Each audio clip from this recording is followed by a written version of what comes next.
Different টাইপের একটা beach, যেটা সমুদ্রের পাড়ে তো সাধারণত দেখা যায় যে বালুময় একটা বিচ, কিন্তু এটা হচ্ছে পুরো ঘাস দিয়ে ভরপুর একটা বিচ। তো এটা ভিন্ন মাত্রার একটা স্বাদ আমরা পেতে যাচ্ছি।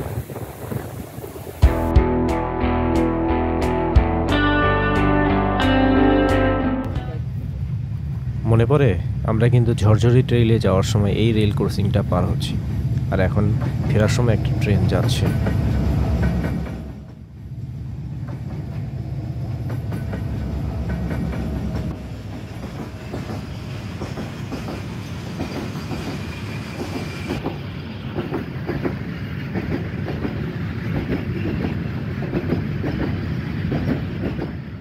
সবুজের মাঝে একটা রেল লাইন, সেই রেল লাইনে একটা ট্রেন যাচ্ছে, আর চারপাশে সবজির চাষ এত সুন্দর করে সাজানো, কি দারুণ দৃশ্য।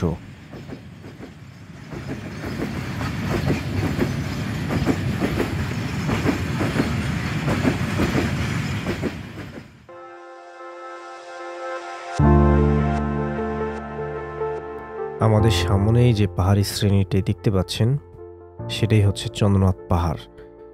আর দূর থেকেই চন্দ্রনাথ পাহাড়টা দেখা যাচ্ছে। পাহাড়গুলো বেশ বড়ই, তবে এবারের ট্রিপে আমাদের চন্দ্রনাথ পাহাড়ে যাওয়া হচ্ছে না, দূর থেকেই ড্রোন শট নিতে হচ্ছে।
ঘোরাফেরা শেষ করে আমরা পন্থী জেলাতে চলে আসি।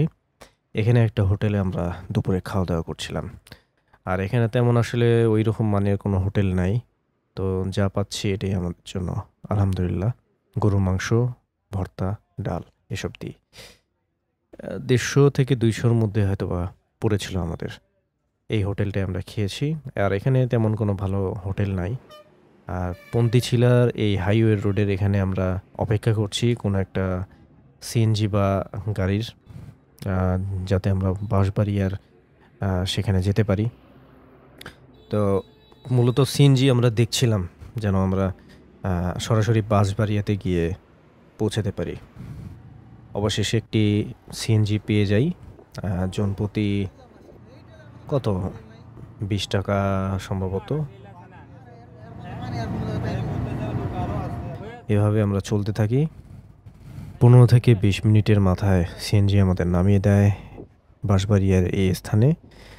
জায়গাটা খুবই সুন্দর, আর আজকে ডে লাইট যথেষ্ট ভালো রয়েছে, তো আশা করা যায় ভিউগুলো আমরা ভালো পাবো। যদিও এরকম রোদের মধ্যে ঘুরতে আসলে ভালো লাগে না, ছবি তোলার জন্য এই ধরনের ওয়েদারগুলো বেস্ট হয়ে থাকে।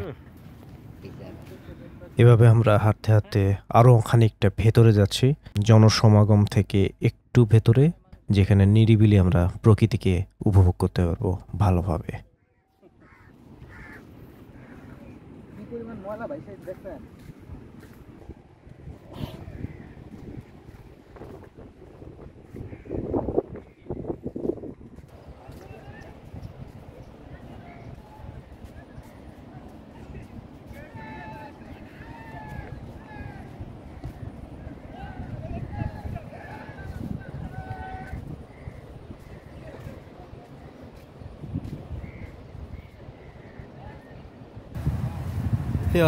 আমরা চলে আসছি বাঁশবাড়িয়া সমুদ্র সৈকতে। খুবই সুন্দর ডে লাইট, সূর্যটা অনেক বেশি কড়া আর আকাশটাও অনেক নীল হয়ে আছে, মানে ডে লাইট পারফেক্ট, ছবি এবং ড্রোন শট নেওয়ার জন্য পারফেক্ট একটা ওয়েদার।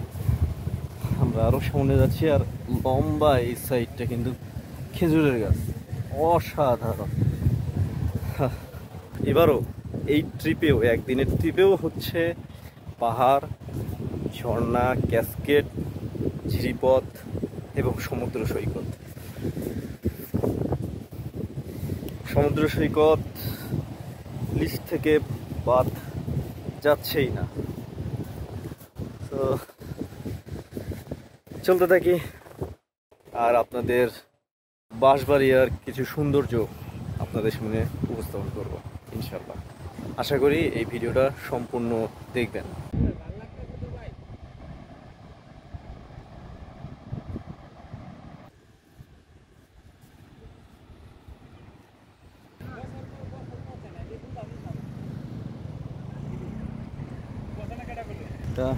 ঝাউবন,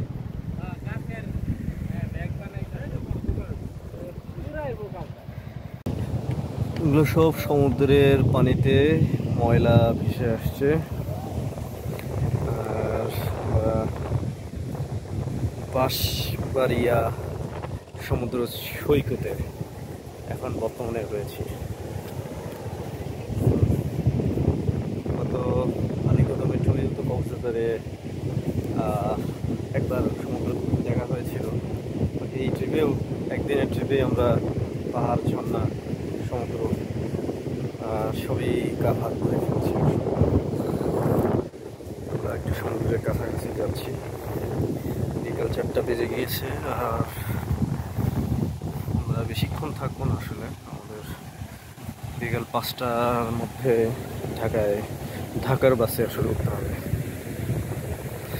মাছ ধরার জাল,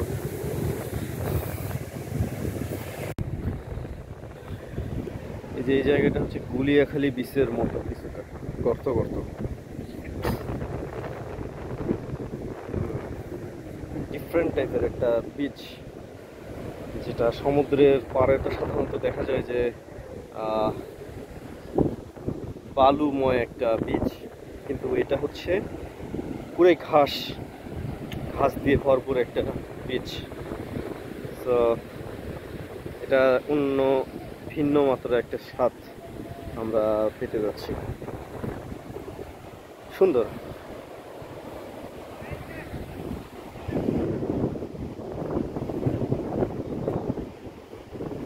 কথা বলতে বলতেই সমুদ্রের পাড়ে চলে আসছি। এই যে দেখেন,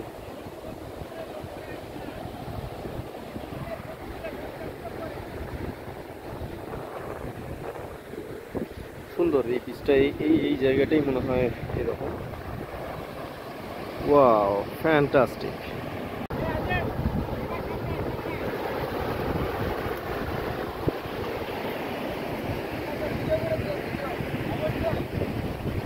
সুন্দর ডেলাইট এবং আকাশটা অনেক নীল হয়ে আছে, সুন্দর লাগতেছে।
বাঁশবাড়িয়া সি বিচ থেকে বিদায়। আর এখানে আসলে বলার মতো তেমন কিছু নাই, কারণ এটা আসলে জাস্ট উপভোগের একটা বিষয়। তবে এখানে একটা বিষয় ইন্টারেস্টিং লাগছে যে নর্মালি সি বিচগুলোতে থাকে হচ্ছে বালু, আর এখানে চারপাশে কিন্তু ঘাস, মানে ঘাসের একটা বীচ আপনারা এখানে পাবেন। এবং যতদূর শুনেছি গুলিয়াখালী বিচেও এরকম গর্তের মতো থাকে, যেটা দেখতে ঘাস সহ, তো দেখতে ভালো লাগে। তো এখানেও ওই ফিলটা পাবেন। আর এই সিরিয়ালে তো আপনাদের প্রথমে দেখিয়েছি যে খেজুর গাছের বিশাল লাইন, এটা খুব সুন্দর লাগবে। আর বিশেষ করে যদি আপনারা আমাদের মতো এরকম ডে লাইট একটা আকাশ পান, তাহলে তো কোনো কথাই নেই, মুগ্ধ হবেন। অবশেষে আমাদের যাত্রাটা খুব সুন্দরভাবে শেষ হলো, আলহামদুলিল্লাহ। তো আমরা এখন ঢাকায় ব্যাক করব। সো সবাই ভালো থাকবেন, সুস্থ থাকবেন। আর এখানেই আমাদের ভ্রমণটা, সীতাকুণ্ড ভ্রমণ আমাদের আজকে শেষ হচ্ছে। একদিনের খুব সুন্দর একটা ট্রিপ। আপনারা চাইলেই সহজেই ঢাকা থেকে আসতে পারেন খুব কম খরচে। আপনারা কক্সবাজারের মতো কিছুটা ফিল পাইতে পারেন। আর পাহাড়ি ট্রেইল কক্সবাজারের মতো হবে না, কিন্তু তারপরও সমুদ্রের ফিল পাবেন। আর এই সাইডটা কিন্তু খুব ময়লা। তো আজকের মতো এখানেই বিদায় নিচ্ছি। সবাই ভালো থাকবেন, সুস্থ থাকবেন। আল্লাহ হাফেজ।